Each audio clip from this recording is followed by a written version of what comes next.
RE100이 뭘까요? RE100. RE100이라는 것은요, 간단하게 말씀을 드리면 재생에너지만 사용해서 제품을 생산하는 유럽의 규칙입니다. 예. 당장 말입니다. 스웨덴 볼보사 같은 경우는요, 한국 기업의 납품 계약 조건을 RE100을 완전히 내세웠습니다. 그런데 여러분 알다시피 이 RE100을 달성하기가 어느 나라든지 굉장히 어렵습니다. 거의 말입니다. 지금 현재로서는요, 탄소 제로로 제품을 만들라는 건데 여러분들 알다시피 탄소 제로로 제품을 만들 수가 있을까요? 거의 불가능합니다. 거의 불가능합니다. 그런데도 불구하고 이 RE100에 대한 것은요, 계속해서 지금 유럽에서는요, 요구를 하고 있어요. 이 요구가 결국은 어떤 일이 벌어지나 하면요, 우리 기업에게 계약 줄취소라는 그런 상황이 일어나지 않을까, 그런 예측들을 지금 굉장히 많이 하고 있습니다. 그만큼 말입니다. 유럽의 RE100은요, 미국의 이 인플레이션 감축법하고 영향을 같이 할지 않을까, 이런 생각까지 하고 있습니다. 여러분 이거 한번 보세요. 실제 말입니다. 스웨덴의 볼보사가 2025년까지 RE100을 요구했습니다. 우리나라 기업에게 말입니다. 그런데 우리나라 기업은 2025년이면 앞으로도 9년이나 남았는데 못 만들겠다. 그래서 최종 납품 계약이 무산됐습니다. 야, 충격적이지 않으세요, 여러분? 저는 굉장히 충격적으로 받아들였습니다. 이게 RE100이라는 게 신재생 에너지로만, 재생 에너지로만 제품을 전부 만들어라는데 이거 불가능하지 않을까요? 불가능하다고 봅니다. 왜냐 하면 말입니다. 전 세계적으로도요, 이 RE100에 가입한 기업이 그렇게 많지가 않아요. 세계적으로도 349개고요. 우리나라는 14개입니다. 전체 비중 한 4% 정도 되는데요. 보시는 것처럼 이게 RE100에 어떤 가입하려고 하는 기업들이 생각만큼 적습니다. 게다가 RE100에 가입한다고 해서 100% 재생에너지로 제품을 만든다, 그렇게는 이야기할 수가 없습니다. 여러분 알다시피 제품이라는 게 작은 부품에서부터 시작해서 반제품 그리고 완제품에 이르기까지 모든 제품의 부품까지도 RE100을 적용한다? 이거는요 거의 불가능에 가깝습니다. 그런데도 불구하고 유럽은 이것을 요구하고 있습니다. 그렇게 되면 아마 충격의 어떤 도가 굉장히 커지지 않겠느냐. 지금은 한두 개의 기업들이 지금 계약을 최종 무산되는 그런 결과를 가지고 오지만 앞으로 신재생 에너지가 유럽 같은 경우는 2026년까지요 더 강화한다는 이야기를 하고 있습니다.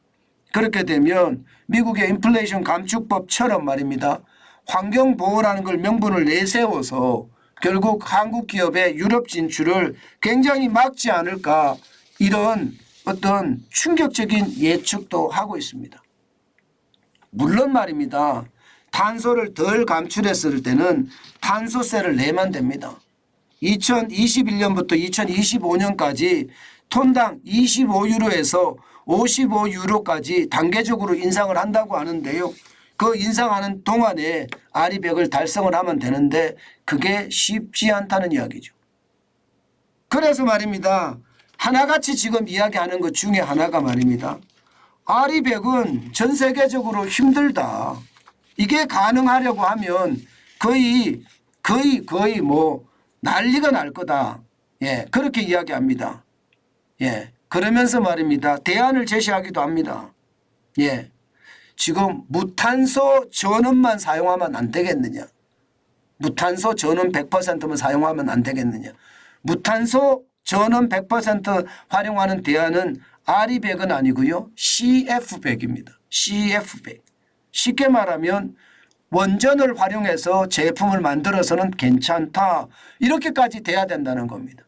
그러면 지금 유럽에서는 RE100을 고집을 하고 있는데 우리는 CF100은 할 수가 있잖아요. 그러면 CF100을 할 수 있게끔 우리가 외교력을 발휘해야 된다는 뜻이에요. 아마 외교력을 많이 발휘하면 많이 달라지겠죠. 만약에 말입니다. 우리가 CF100으로 가지 않고 RE100으로 계속 갔을 경우 여러분 비용은 천정부지로 들어갑니다. 여러분 보시다시피 RE100 시행에 따르는 전력 구매 비용을 보면 말입니다. 물론 2040년 기준이에요. 지금 엄청나게 들어갑니다.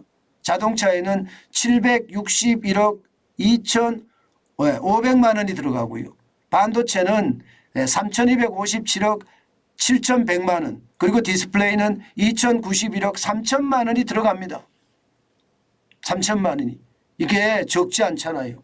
게다가 말입니다. 업종별 전력 구매 비용은 2019년 기준으로 하면 지금 장난이 아니거든요. 자동차가 2,555억 3,800만 원 달러거든요. 여기다가 RE100을 넣는다 그러면 이제 3,000억으로 더 늘어나게 되겠죠. 반도체는 충격적이 될 겁니다. 반도체는 2019년 기준으로 1조 931억 3천만 원인데 여기다가 3,257억 7,100만 원을 더 플러스해야 되잖아요. 그럼 얼마나 부담이 되겠습니까? 디스플레이도 마찬가지입니다. 디스플레이도 7,017억 4천만 원에 2,091억 3천만 원을 더 플러스해야 됩니다. RE100을 했을 경우 말입니다. 그러면 이게 비용이 그만큼 비싸진다는 거죠. 비용이 비싸지면 비싸지는 만큼 수출에 타격을 받을 수밖에 없는 게 현실이 되거든요. 그러면 유럽 수출이 예상보다가 굉장히 어려워질 수도 있다는 게 지금 현재까지의 어떤 예상입니다. 게다가 말입니다. 수출까지도 줄어들 가능성이 좀 있다. 지금 이대로 말입니다. RE100에 참가하지 않으면 더 많은 수출 감소가 일어나고요. 참가했을 때도 이게 그만큼 환경에 따라가지 못하기 때문에 수출이 줄어들 수밖에 없다. 이런 얘기가 나오는 거거든요. 자동차만 하더라도 7.76%가 줄어들고요. RE100을 참가했을 때요. 반도체는 9.16%, 디스플레이는 22.28%가 줄어든다. 이렇게 이야기합니다. 참가하지 않으면 뭐 40%가 줄어드는 거는 당연하고요. 디스플레이가 말입니다. 반도체는 29.8% 그리고 자동차는 15%예요. 그러니까 RE100을 이대로 계속 밀어붙였을 때 우리에게 올 수 있는 것은 어마어마한 충격으로 다가올 수 있다는 겁니다. 결국 말입니다. 이게 외교력을 발휘를 해서요. 무탄소 전력을 사용하면 된다.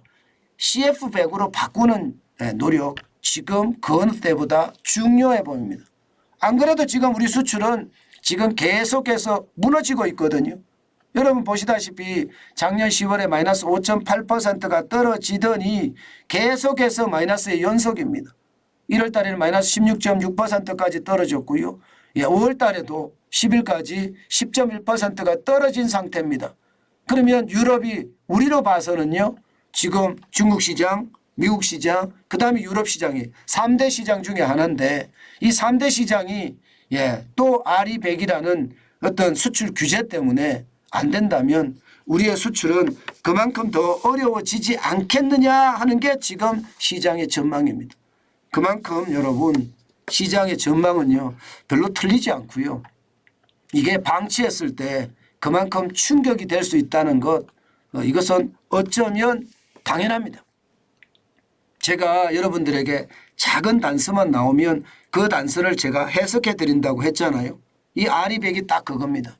대안도 있습니다. CF100이라는 대안도 있으니까 저는 윤석열 정부가 공격적으로 저는 유럽과 협상에 나서는 거. 뭐 CF100으로 한다고 해도 이게 틀리는 것이 아니니까 그런 것도 필요하지 않을까. 저는 오늘 그런 생각도 해 봅니다.